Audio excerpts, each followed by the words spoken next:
Ne jemi berës të paqes, jo mbjellës të hidhërimit. Ne jemi ata që sjellim gëzimin e Jezus Krishtit në këtë botë.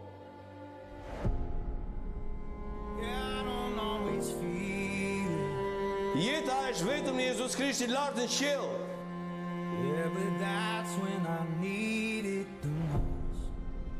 Gur të gjallë, një program jetë ndryshues.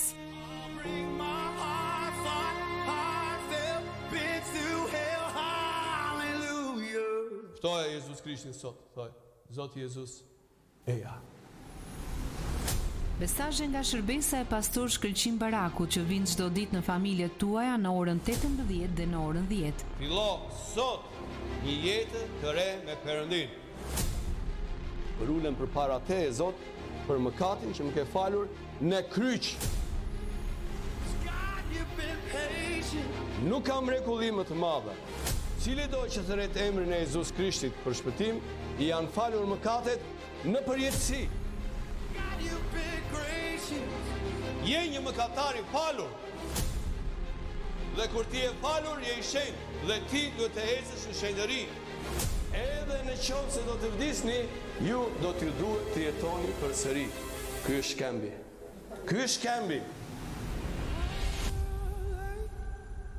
Vetëm në Radio Emanuel. Gur të gjallë. Rikthehemi në studion e programit Muzik Plus, sikurse e prezantova në hyrje në puntatën e ditës së sotme. Në këtë moment në studio është bashkuar i ftuari për sot, pastor Urtan Kollonata. Mirë se ke ardhur. Kënaqësi të jemi së bashku. Përshëndetje, mirë se u gjeta. Është kënaqësi dhe e mia gjithashtu. Në fakt, sot është një ditë shumë e veçantë edhe për gjithë çka që ka ndodhur. E premtja e Pashkës është një ditë e heshtur, por që flet shumë fort në zemrat tona. Si e përjeton ti personalisht këtë ditë dhe çfarë kuptimi të veçantë ka për ty? Është një ditë jashtëzakonisht e veçantë. Është dita që ka ndryshuar historinë e gjithë njerëzimit dhe ne sot ende e shohim. E premtja e Pashkës na tregon se dashuria e vërtet nuk është thjesht në fjalë, por qëndron në veprim, në sakrificë, edhe mbi të gjitha është e përjetshme. Ka kaluar gati rreth 2000 vite, më shumë se 2000 vite, dhe ja ku jemi sot, ne po e kujtojmë dhe po adhurojmë atë person i cili shkoi dhe dha jetën për ne. E premtja e kryqëzimit është një moment ndalese, është një moment reflektimi, edhe patjetër një ditë për ulësie, një ditë ku njeriu do përballet me këtë ngjarje kaq të madhe të sakrificës. Edhe ndërsa ne shohim në këtë ditë, kujtojmë që forca më e madhe nuk qëndron tek pushteti, tek pasuria, tek paraja apo tek gjëra të tjera materiale, por qëndron tek durimi, tek falja, tek dashuria. Edhe kjo dashuri e Perëndisë është një dashuri që s'kërkon asgjë në këmbim. Dhe ndërsa mendojmë për këtë ditën e Pashkës, ditën e kryqëzimit më saktë, është ajo ditë në të cilën ne reflektojmë mbi jetën, ne reflektojmë mbi realitetin e gjërave në cilat ne jetojmë. Edhe unë mendoj se të gjithë kanë nevojë që sot, më shumë se çdo ditë tjetër, secili të reflektojmë për veten e vet, duke parë kryqëzimin, duke parë personin që shkoi atje dhe duke reflektuar pse ai e bëri, çfarë dëshiron Jezus Krishti me kryqëzimin e tij të na tregojë ne, çfarë mesazhe ai dëshiron të na përcjell. Pra, siç e thash edhe më përpara, është një ditë reflektimi, është një ditë ku ne të gjithë kemi nevojë për përullësi. E sidomos populli ynë shqiptar ka nevojë të jetë një popull më i përulur. Ne kemi pak temperamentin ndryshe nga temi vendet e tjera europiane, edhe kështu jemi ndoshta e formuar, nuk e di, ndoshta është diçka që ka kaluar si traditë, kulturë, por ne kemi nevojë si shqiptar, si komp, të jemi një komp i përulur ku vjen puna tek Zoti. Perëndia ka nevojë që ne të jemi të tillë në fakt. Ai do që të shohë tek ne atë zemrën e përullësisë, atë zemrën e sakrificës. Gjë që më parë kam dëgjuar ka ekzistuar tek familjet tona shqiptare, kanë qenë temi njerëzit më të afruar me njëri tjetrin, kanë qenë më të afërt, më të dashur thon disa, ndërsa sot ne dëgjojmë që njerëzit janë haruar me njëri tjetrin, nuk Edhe kanë. këtë besoj ne kemi përjetuar teksa kemi qenë më të vegjël. Pikërisht. Këto kujtojmë në fakt, kujtojmë këto ditë në të cilat sidomos ditët e festave ku njerëzit mblidheshin, takoheshin, shkonin nga njëra familje tek tjetra, uronin njëri tjetrin. Edhe sot ne nuk e shohim atë ndodhi, është themi fatkeqësi për ne si komb, edhe nuk më pëlqen në fakt, them drejtën, nuk më pëlqen. Prandaj është një moment ku ndërsa festohet Pashka, të mos mendojmë për gjëra egoiste personale, por të mendojmë ndoshta për atë tjetrin, siç ka thënë Jezu Krishti, të duam Zotin, por të duam dhe të afërmin ton. Edhe të jemi duke reflektuar e duke menduar pse mos sot të vizitoj dikë, apo nesër apo gjatë sa javë Pashke, të vizitoj dikë, një familjar, një mik që ndoshta ka marruar ta përshëndes, nuk ka marruar si është, nuk e di si po jeton, apo të shkoj tek dikush që e di që ka nevojë, edhe di që është në një situatë ndoshta të vështirë, kam dëgjuar, pse të mos shkoj të jap një dorë apo të jap një ndihmë. Kështu që më sa ne kemi mundësi dhe kjo do të ishte një vepër shumë e mirë në sytë e Perëndis. Prandaj kjo ditë mua më bën të reflektoj shumë. Vepra e kryqëzimit është një ditë që na sjell ne njerëzve me këmbë në tokë, kur i thon. Të mos kemi mendje vetëm për të ecur përpara e për të arritur gjërat tona personale, por të shohim dhe ata njerëz që kanë mbetur prapa. Që t'i japim një dorë që ata të mund të ecin, të ngrihen, edhe të mund të kenë ata një jetë më të mirë. Orta, në fakt, kryqi mbetet simboli më i thellë i dashurisë dhe i faljes. Çfarë na zbulon sakrifica e Jezusit për natyrën e vërtetë të Perëndis? Po, Bibla na thot se s'ka dashuri më të madhe se sa dikush t'i jap jetën e vet për tjetrin. Edhe ndërsa ne shohim dashurinë e Perëndis, nuk e shohim vetëm thjesht në anën teorike, e shohim praktik. Zoti e bëri atë praktikisht dhe ai dërgoi birin e tij të vetëm, Jezus Krishtin, duke dhënë jetën në kryq. Edhe ne e dim që kryqi nuk ishte një vend rehatie, nuk ishte një vend komod, nuk ishte një vend i dashur nga njerëzit, por përkundrazi ishte vendi më i urryer, ishte vendi i turpit, ishte vendi ku dënoheshin kriminalët më të rrezikshëm të asaj kohe. Edhe Krishti shkoi në atë vend. Këtu Perëndia e tregoi këtë dashuri që na zvendçoi ne, sepse ne si njerëz trashëgojmë një natyrë mëkatare dhe her pas here duam apo s'duam ne bëjmë gabime të cilat ndonjëherë edhe na drejtojnë jetën tonë, na drejtojnë vendimet tona të jetës. Por Zoti Jezus bëri këtë gjë duke na zvendçuar ne. Tha, nuk ju takon ju ai vend, por po e marrun për ju. Edhe të dënohet dikush në vendin ton, nuk ka dashuri më të madhe se kjo. Askush tjetër nuk e ka bërë në fakt. Dhe kjo është ajo dashuria e Perëndisë e shfaqur për ne. Prandaj dhe ne sot jemi me zemra të përullura përpara personit Jezus, sepse ai nuk bëri diçka të vogël, bëri diçka jashtëzakonisht të madhe. Siç e thash dhe më përpara, nuk ka dashuri më të madhe se sa dikush t'i japi jetën e vet për të tjerët. Edhe Krishti ka qenë dhe do të mbetet shfaqja e përsosur e dashurisë së vërtetë. Kryqi e tregon këtë gjë. Edhe gjithashtu do doja të flisja pak në lidhje me ato 3 kryqet që në Bibël na shfaqen. Në mes të kryqeve ne shohim Jezus Krishtin, një person që u dënua pa faj. Dhe në të dyja anët e tij, si në të majtë dhe në të djathtë, ishin 2 kriminal. Dhe atje në zonën e kryqëzimit, atje ne shohim gjithë njerëzimin, shikojmë të gjithë njerëzit së bashku, shikojmë gjitha popujt të mbledhura bashk. Edhe duket si i shohim ne këto, sepse ne kemi parë vetëm Jezu Krishtin edhe 2 kriminal anës krahëve të tij, por me thënë drejtën, aty është gjithë njerëzimi. Sepse edhe sot ne shikojmë njerëz të cilët e shajnë Krishtin, e ofendojnë Krishtin, flasin shumë keq për të, pa ditur se kush është ai në të vërtetë, pa e njohur këtë person, pa e lexuar shkrimin Biblën. Edhe gjatë bisedave të mia, ju besoj e dini, ne si pastor kemi shumë kontakte, flasim me shumë njerëz të ndryshëm. Edhe disa herë më vjen për të qeshur me disa njerëz, të cilët në fakt nisen nga filma që kanë parë nëpër televizione ose domethënë vende të tjera. Edhe është për të habitur se si ata e marrin për bazë atë film apo një libër të shkruar nga dikush apo video të ndryshme që në internet. Po, edhe i marrin si të vërteta. Dhe kur vjen puna tek shkrimi, tek fjala e Perëndis, aty pastaj ngren ato pikpyetjet e thon, a është e vërtet kjo? Me të vërtetë është kështu siç thot shkrimi? Janë dyshues tek shkrimi, por jo dyshues tek filmat, gjë që është absurde.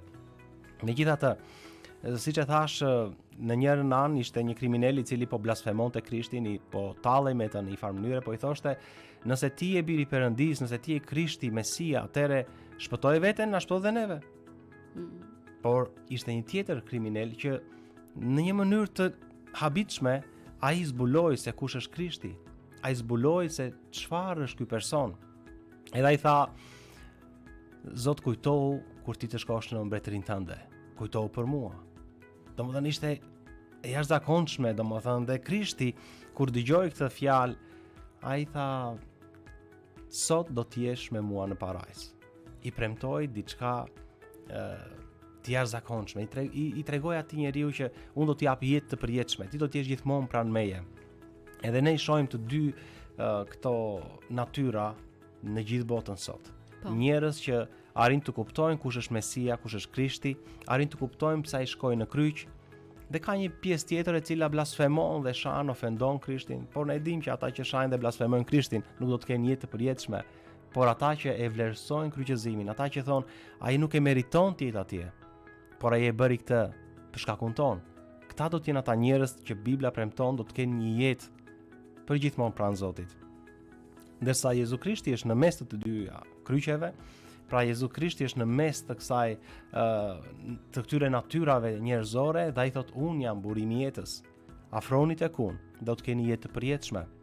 Kjo është një pamje shumë e bukur, siç thash, e botës dhe secili prej nesh ka nevojë që të afrohet te Krishti. Shpesh në fakt, falja edhe në natyrën tonë njerëzore, në marrëdhënie të ndryshme që ne kemi, është e vështirë, sidomos kur jemi të lënduar.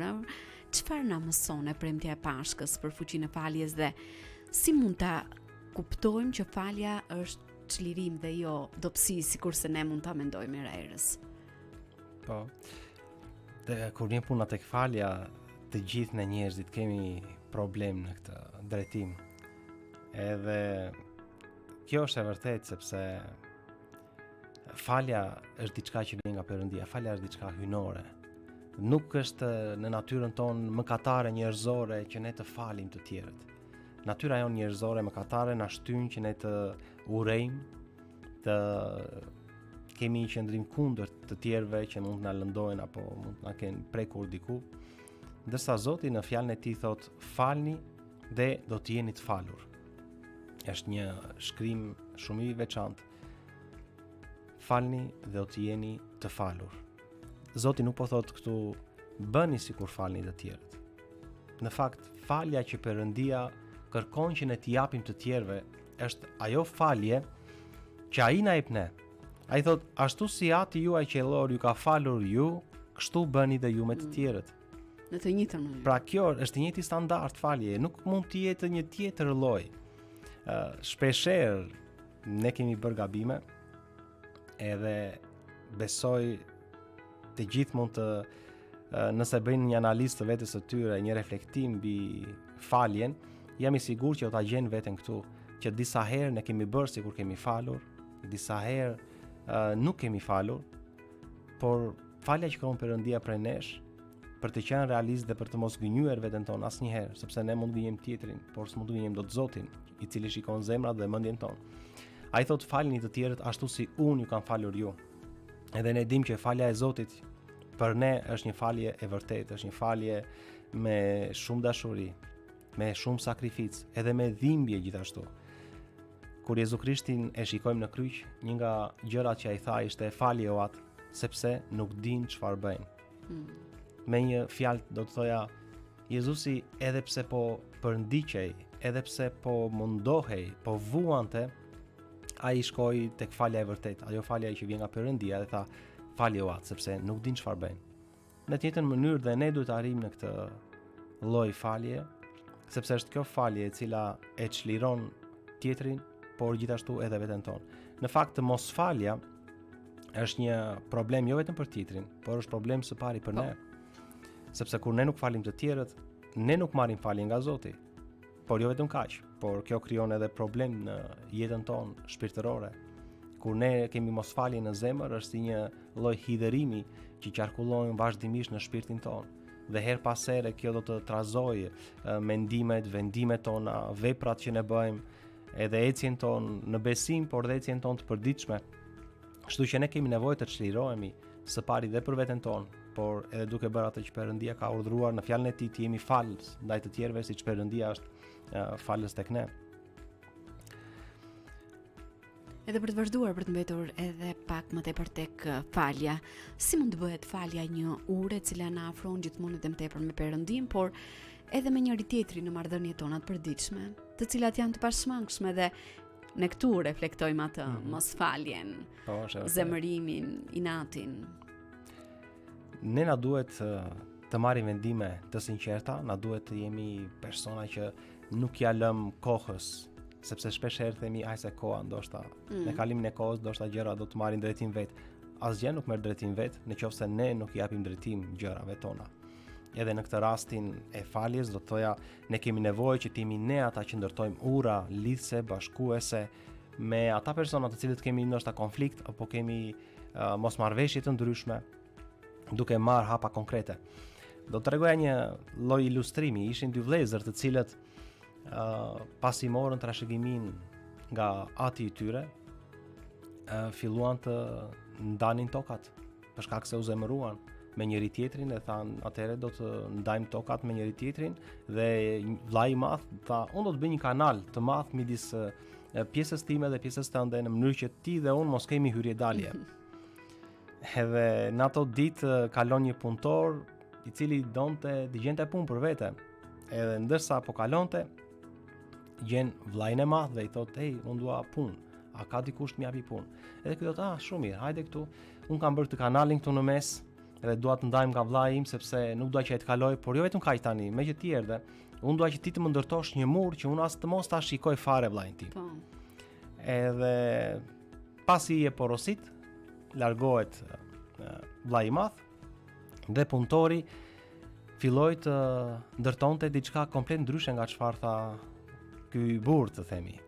Ai filloi të ndërtonte një urë. E ndërtoi urën dhe ndërkohë që ura ishte në përfundim, vllai i vogël vjen dhe shikon dhe habitet që po shikonte një urë. Tha, "Ua, sa mirë, vllai i madh ka ndërtuar një urë në mënyrë që ne të bashkohemi." Dhe ai mezi po priste që vllai i madh të kthehej dhe ta gjente atje, dhe ai po qëndronte në ura. Ndërkohë që vllai i madh kthehet, shikon vllain e vogël në urë sipër dhe ai u habit, tha, "O, pas ka ndryshuar projektin. Vllai i vogël pas ka ndryshuar projektin tim." Ndërkohë vllai i vogël po mendonte sa ai të vi do t'i them që vlla, të më falësh, ti e pasuria ime, jo tokat që ne kemi ndarë, kështu që nuk do të merremi me këto gjëra, por do të merremi me falje. Ndërkohë vllai i madh që pa vllain e vogël majt urës, duke pritur, pra, ai tha, do të shkoj ta përqafoj, do të kërkoj falje. Ndërkohë që takohen në ura, kërkojnë falje njëri tjetrit, edhe jeta e tyre u bë shumë e mirë.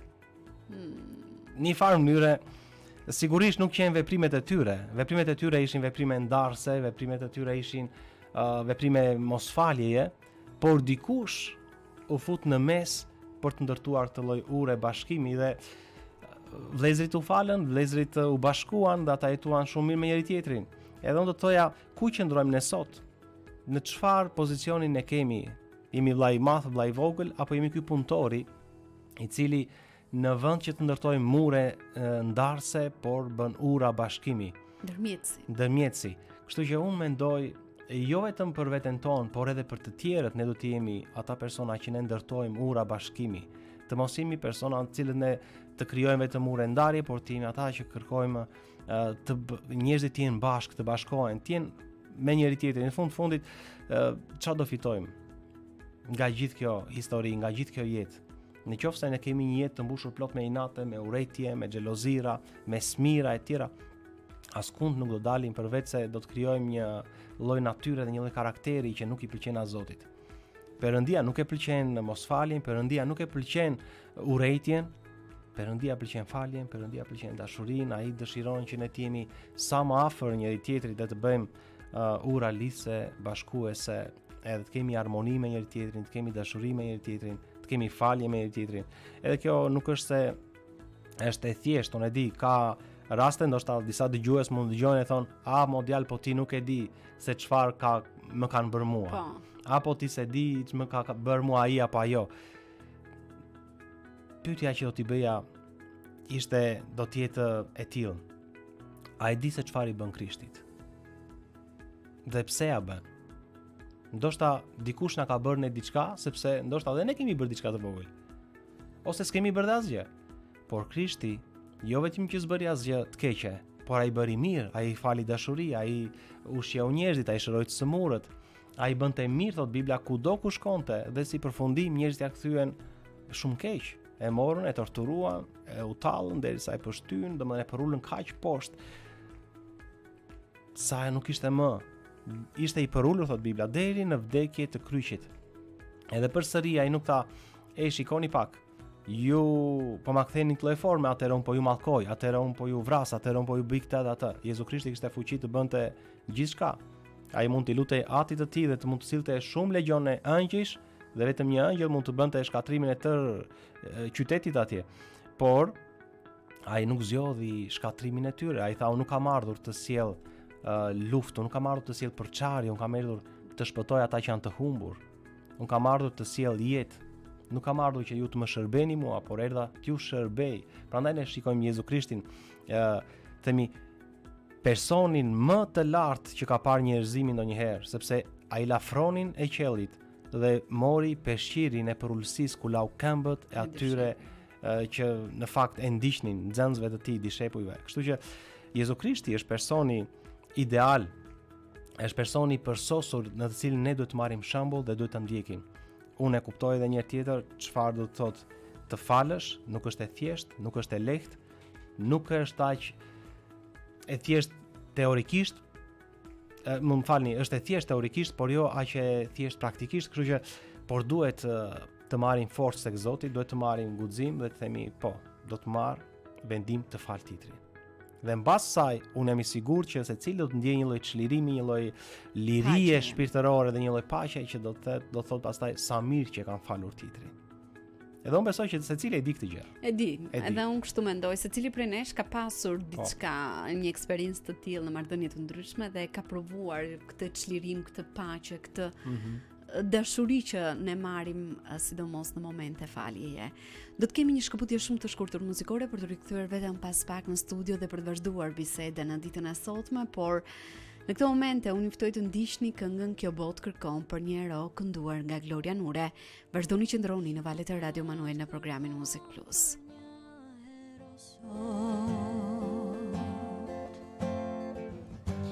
Por më të madhin njohim ne, I plot fuqish mi mbret mi mbretën, sondimtari kombeve, I cili mori trajt shërptori dhe vdi që ne të gjejmë shpëtim. Ne shpallim qartë, thërasim mezet lartë, ai është kampioni, fitimtar. Ne shpallim qartë, thërasim mezet lartë, ai është kampioni, fitimtar. I plot fuqishmi është heroi, nga zgjedhje vdekjes na çliroi. Me Jezusin e s'kemi frikë më, djalli ikën para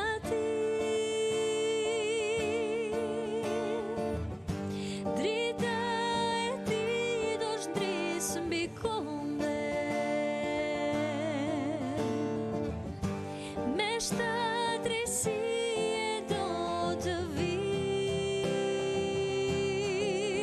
ne shpallim qartë, thërasim mesat lartë, ai është kampioni, fitim ne shpallim qartë, thërasim mesat lartë, ai është kampioni, fitim ai është kampioni, fitim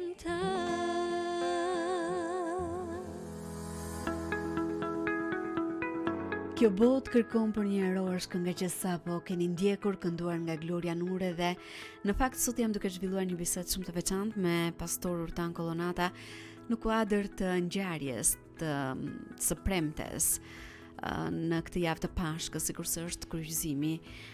Folëm për fuqinë e faljes, për mënyrën se si kjo e premta apo vepra e Jezusit në kryq na dikton për faljen që ne duhet kemi kundrejt të tjerëve dhe jo vetëm, por le të flasim më tepër edhe për dashurinë. Dashuria e Perëndis përshkruhet shpeshherë edhe në Bibël si agape, një dashuri e pakushtëzuar dhe e përjetshme.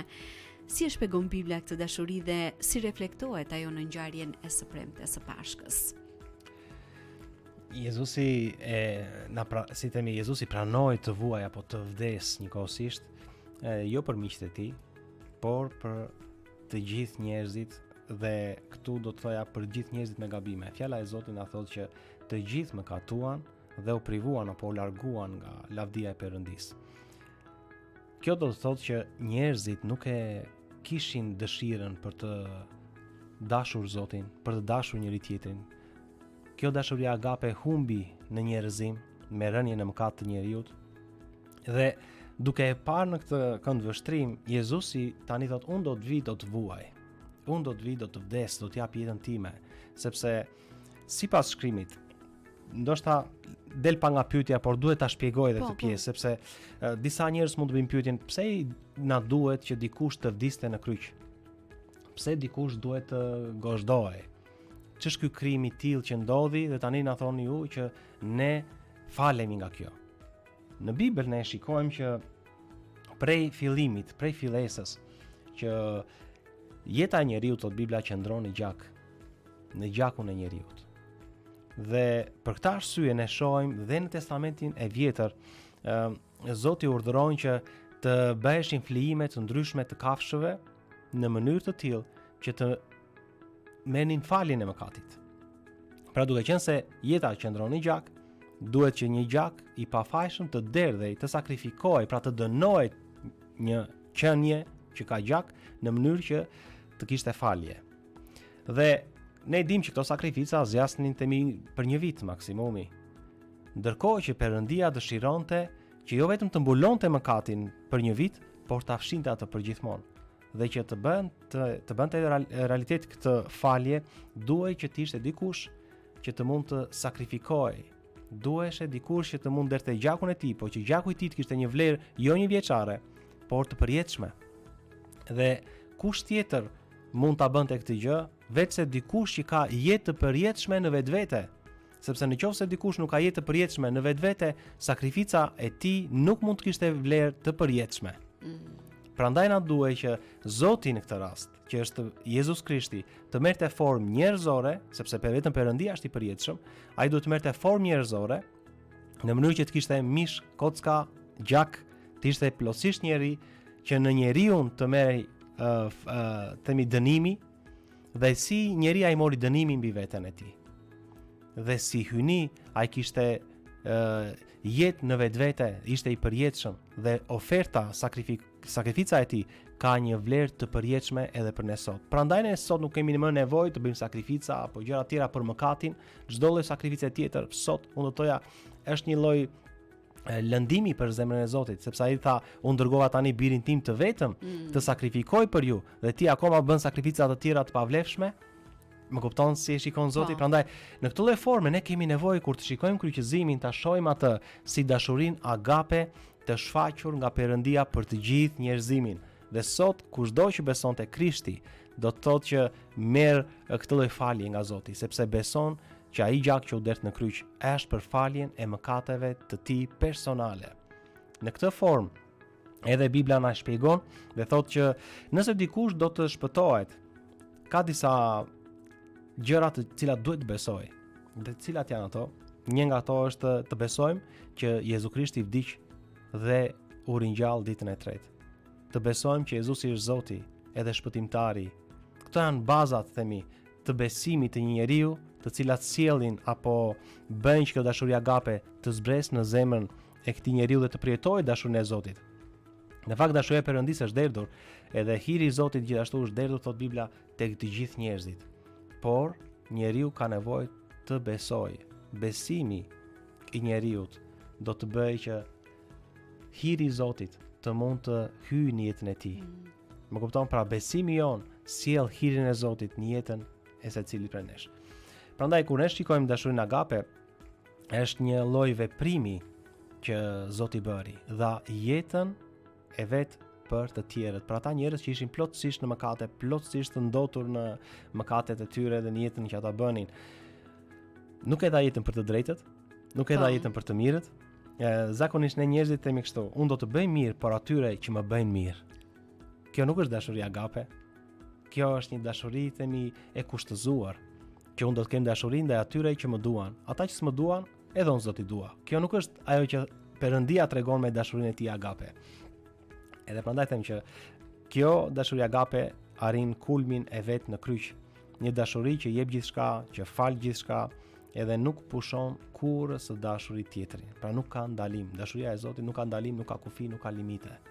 Kjo është dashuria agape, dashuria e pastër dhe përsosur e patmet e Perëndisë.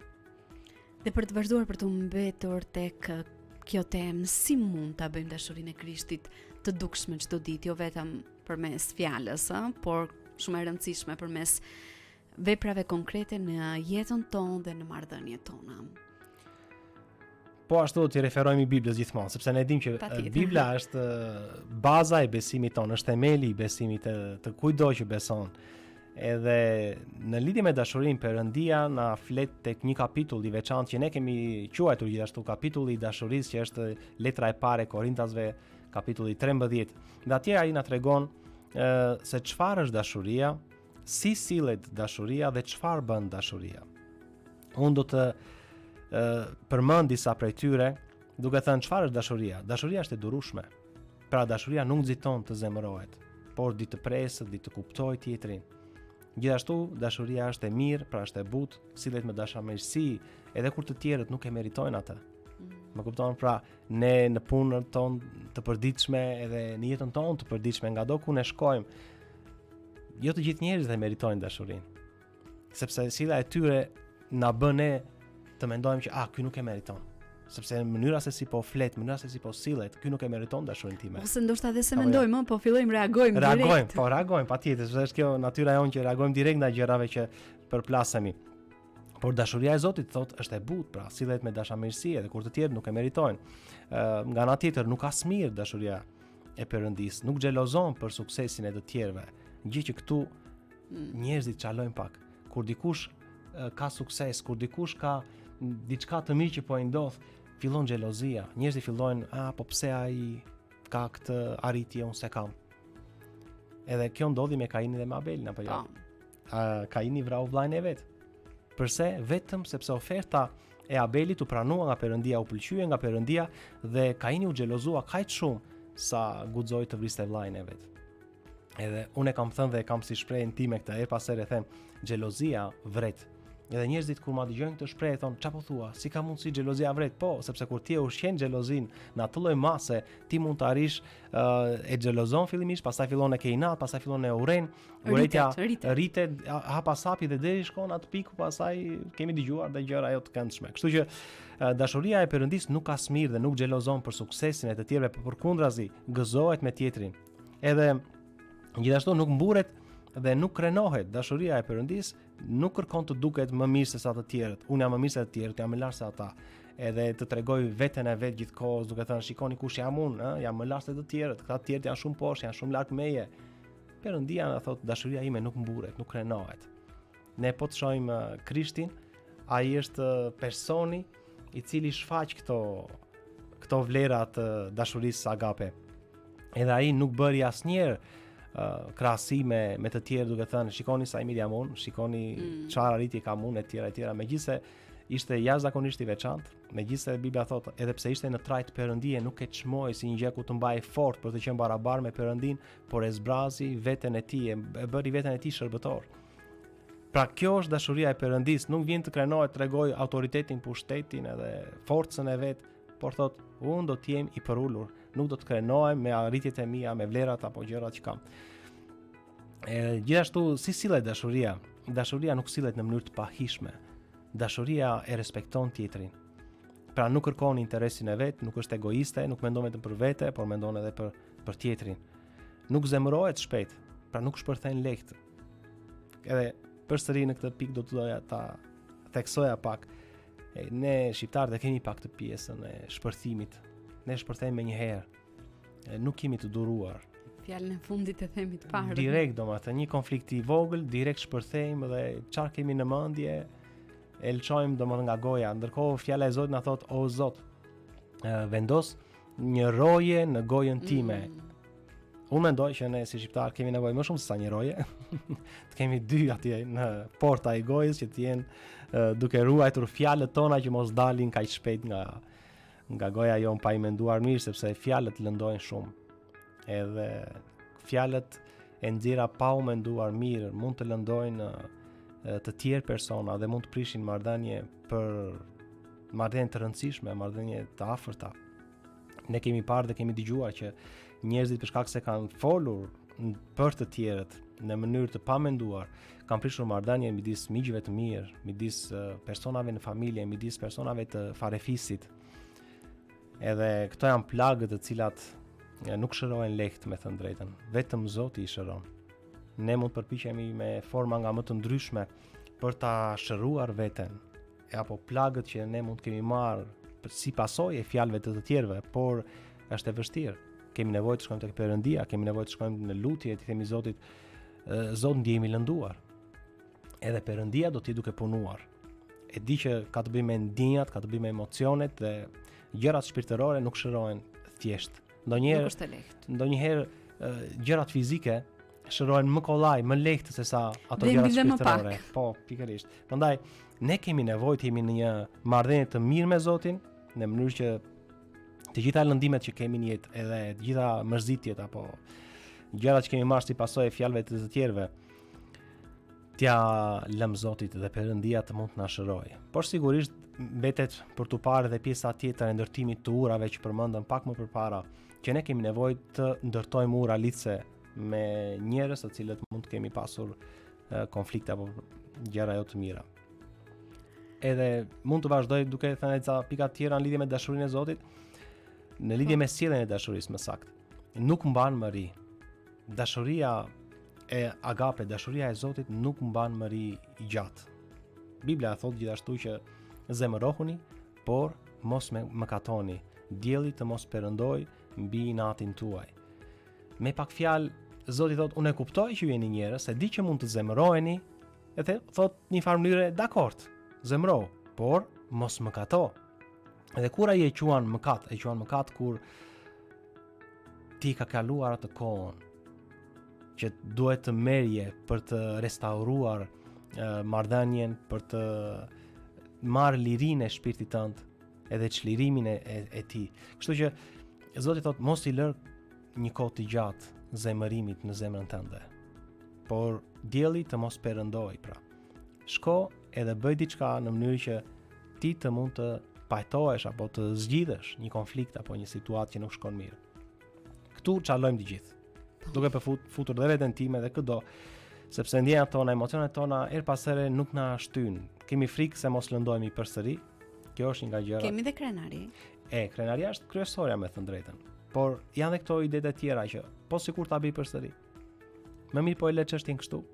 e dim që jemi të ndarë me atë mik apo me këtë të afërm apo me këtë njerin tjetër. Kështu që më mirë jemi të ndarë se sa të pajtohem dhe pastaj përsëri të lëndohem. Këto frika na bëjnë ne të mos të kemi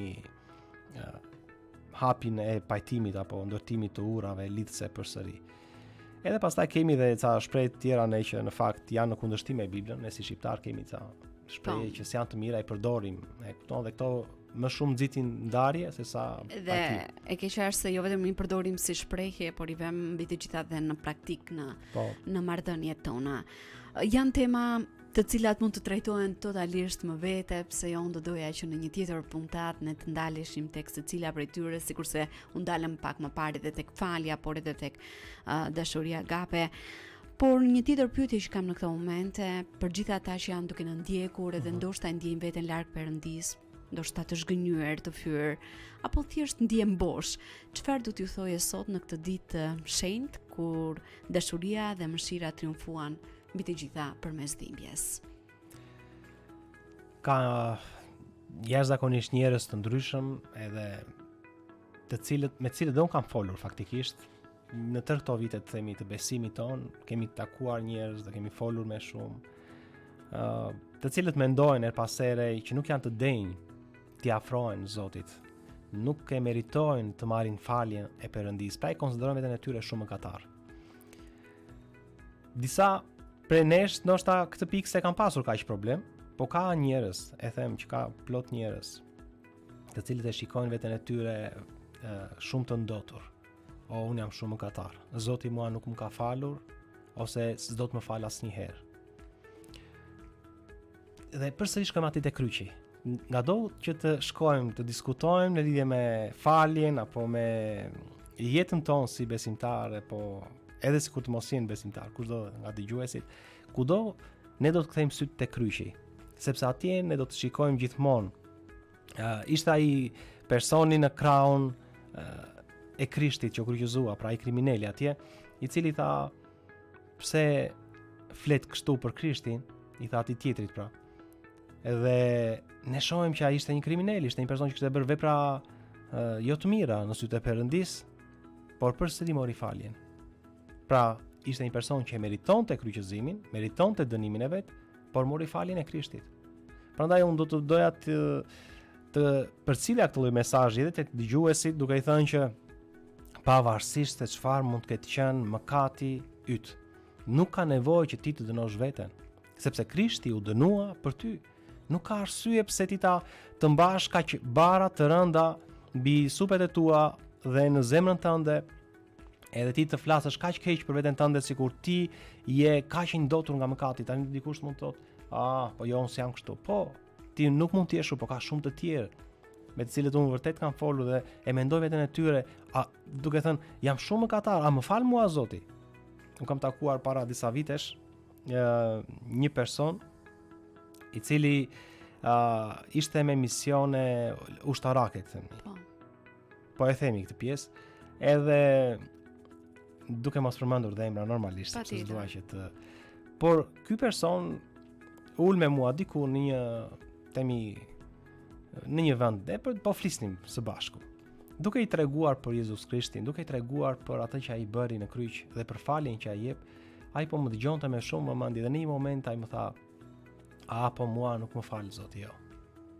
Edhe unë e pyeta, thash, po pse ti mendon që Zoti ty nuk të fal? Po unë kam bërë shumë gjëra të këqija në jetën time, kam qenë në misione, kam parë shumë padrejtësi, kam parë shumë gjëra kështu dhe kështu. Jeta ime ka qenë jo e drejtë, gjithë jetën time kam bërë mëkate, nuk kam bërë asnjë gjë që Zotit i pëlqen, unë e di veten time, edhe po e bënte veten e tij sikur kishte bërë, domethënë gjithë këqijat e kësaj bote. Dakor, i thash çfarë do gjë ti ke bërë, unë nuk e di eksakt çfarë ti ke bërë, thash, por një gjë është e sigurt. Nëse ti ke kuptuar gabimet e tua dhe ti e penduar në zemrën tënde, pra ti nuk je krenar për ato gabime që ke bërë në jetën tënde, dhe ti thua Zotit Jezus, Zot më fal për gabimet e mia, po patjetër që ti merr faljen e Zotit. Patjetër si puna e atij që ishte në krahun e Krishtit, i cili nuk e ofendoi Krishtin, por tha, ai nuk e meriton dënimin. Ai është një person që po dënohet padrejtësisht. Ne meritojmë dënimin ton. Pra ai u pendua në zemër. Sepse ai e kuptoi që ishte mëkatar, edhe tha, ne meritojmë dënimin, por ai jo. Në këtë formë Zoti i tha atij, ti do të jesh me mua sot në parajs, pra i premtoi jetë të përjetshme. Edhe kjo është jeta e përjetshme, që ne të mund të kërkojmë falje për mëkatet tona, ti kuptojmë ato dhe të dimë që Zoti i fal mëkatet e secilit prej nesh. Në Bibël na thuhet që nëse dikush mendon apo flet duke thënë unë s'kam mëkate, ai gënjen veten. Dhe vërteta e Zotit nuk qëndron në të. Por nëse ne pendohemi, ne i rrëfejmë mëkatet tona, atëherë falja e Zotit vjen. Për këtë arsye dua që dëgjuesit të jenë të sigurt që falja vjen vetëm përmes sakrificës së Jezu Krishtit. Dhe sot që është një ditë kryqëzimi, është ajo dita themi e premtja e kryqëzimit, është dita vërtet e faljes. Është dita ku secili prej nesh merr faljen nga Zoti, kur ne i themi Zot, më fal për mëkatet e mia. Unë e di që jam mëkatar.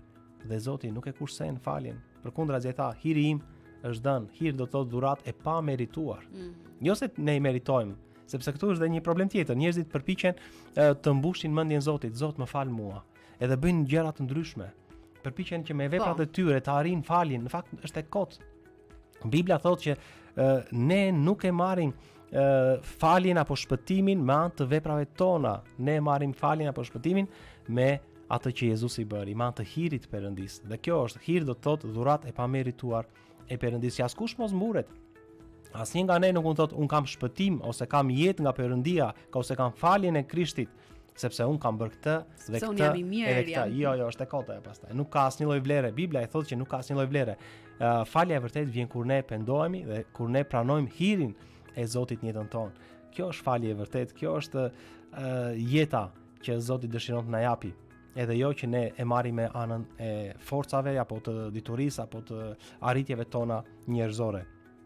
Krishti mori dënimin ton dhe ne jemi të lirë sot nga fuqia e mëkatit dhe vdekjes. Kështu që ajo që do të përcjellja është afroju Krishtit me besim dhe jeta jote ka përndryshuar plotësisht.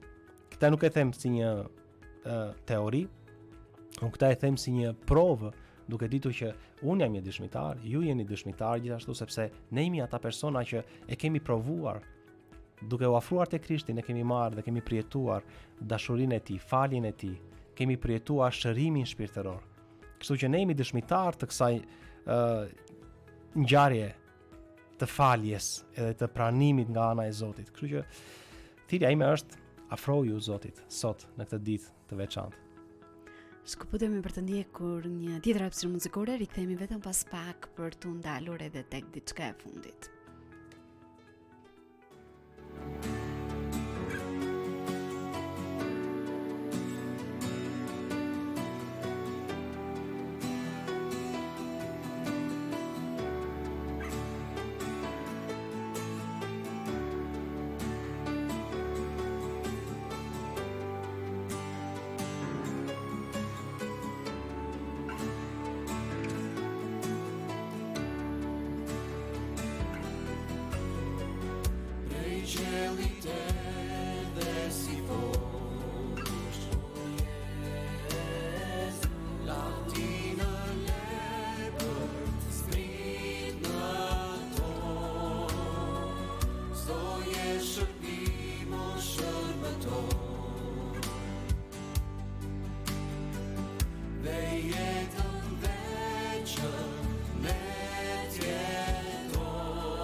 Shërbëtori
Shërbëtori mbret është kënga që sapo keni ndjekur, kënduar nga Kisha Angjëllore Libonik Maliqi dhe sot kam folur gjatë me pastor Urtan Kollonatën në lidhje me ngjarjen e së premtes, kryqëzimin, gjithçka që vepra e Krishtit në kryq ka dëshmuar dhe na ka përcjellë si mesazh, jo vetëm në atë ditë, por edhe ne sot teksa festojmë Pashkën. Prandaj, në kuadër të gjithçka që ne ndam për dëgjuesit sot, cili është ai mesazh që do doje të mbetej në zemrat e dëgjuesve tan pasi kjo bisedë të përfundojë.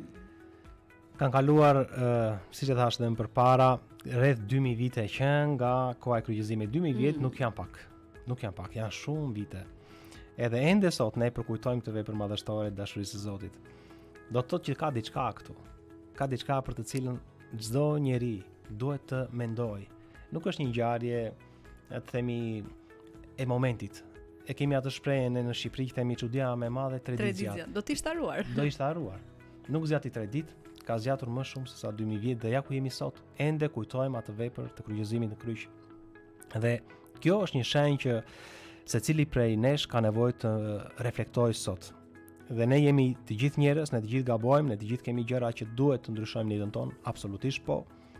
Prandaj çfarë na duhet të kemi në këtë ditë edhe të mbajmë mend është që na duhet të kthehemi tek Zoti, na duhet të shkojmë me besimin tonë tek Ai dhe të bëjmë atë që fjala e Tij na mëson. Bibla është një fjalë e cila është udhëzues për jetën, për mënyrën e të jetuarit, për mënyrën e të besuarit, për mënyrën se si unë të jetoj në familje dhe kudo tjetër. Ne kemi marrë mësime të ndryshme në jetën tonë. Mësime nga shkolla, mësime nga jeta, por unë do thoya që mësimet biblike kanë një vlerë të jashtëzakonshme. Kështu që njerëzit sot duhet t'i kthejnë Biblës, duhet t'i kthejnë shkrimit, fjalës së Zotit. Ajo është një fjalë që na mëson, na ushqen, na lehtëson dhe na shëron. Bibla thotë që unë dërgova, thotë Zoti, fjalën time dhe i shërova. Një rast tjetër thotë dërgova fjalën dhe i shpëtova nga gropa ku kishin rënë. Prandaj fjala është një lloj temi ilaçi për jetën tonë. Ne kemi nevojë për atë sa më shumë. Prandaj duhet të dimë që ne nuk jemi më të mençur gjithashtu se sa krijuesi i kësaj jete. Më kupton? Dhe ne nuk mund ta jetojmë jetën tonë më mirë se sa ai që është autori i jetës. Në qoftë se autori i jetës po na thot diçka, duhet t'ia vëmë veshin kur i thon, sepse është ai që ka bërë jetën dhe më mirë se sa ai që e krijoi atë, kush do të na jepte një këshill më të mirë dhe më të vlefshme. Të tjerët janë njerëz, të tjerët janë aq kanë arritur të mësojnë dhe aq po përcjellin t'i japin. Ndërkohë që Jezus Krishti i thotë nxënësve dishepujve të vet, ato që mësuat dhe dëgjuat nga unë, jepjani edhe të tjerëve, pra mësojani të tjerëve. Kështu që kaloi kjo fjala e Zotit brez pas brezi. Prandaj ne kemi Biblën sot në duart tona, sepse Zoti e lejoi të ishte e tillë, që brezat, njerëzit ndër vite të marrin nga fjala e tij, sepse është udhëzuesi më i mirë i jetës. Prandaj sa më shumë që ne dëgjojmë nga fjala, aq më shumë ne kemi mundësi të jetojmë më mirë, të falim të tjerët, të kemi dashuri në jetën tonë. Edhe këto ne i gjejmë vetëm në Bibël. Zoti na ka dhënë këto me një qëllim, jo kot domethënë. Prandaj nëse duam që të kemi një jetë të vërtetë, të mos bëjmë asgjë sipas ndoshta gjërave që kemi bërë deri më sot, sipas mendimit ton, kështu e mendoj unë, kështu e bëj. Edhe kemi dhe një shprehje tjetër ne do ta them këtë pjesë. Është jeta ime, do bëj si të dua. Po. Dakor. Pyetja ime është, kush ta dha jetën? Nga erdhi jeta jote? Janë ca pyetje serioze. Nga është burimi i jetës? Kush e solli jetën? Pse e solli jetën? Se dakor, ne kemi të gjithë jetën në dorën tonë. Perëndia na ka dhënë një mendje, Vullnet të lirë. na ka lënë po dhe vullnetin që ne të veprojmë, por ky vullnet jon do të jetë i nënshtruar Perëndis, duke thënë më saktë pranon vullnetin e Zotit, se kështu do të kishte vlerë dhe kuptim jeta e secilit prej nesh, kur ne themi unë vetë me vullnetin tim të lirë dua të zgjedh t'i bindem Zotit dhe të bëj atë që është më e mira për jetën time. Perëndia në fjalën e tij nuk mëson asnjëherë për keq, ai thotë fjala ime është dritë për hapat e tua. Kështu që fjala jote është një llambë, thot psalmisti, në këmbën time. Dhe kemi nevojë për dritë. Kjo botë është shumë e errët, është një botë në errësirë totale, edhe ne kemi nevojë për dritën e Zotit, ne kemi nevojë për fjalën e tij.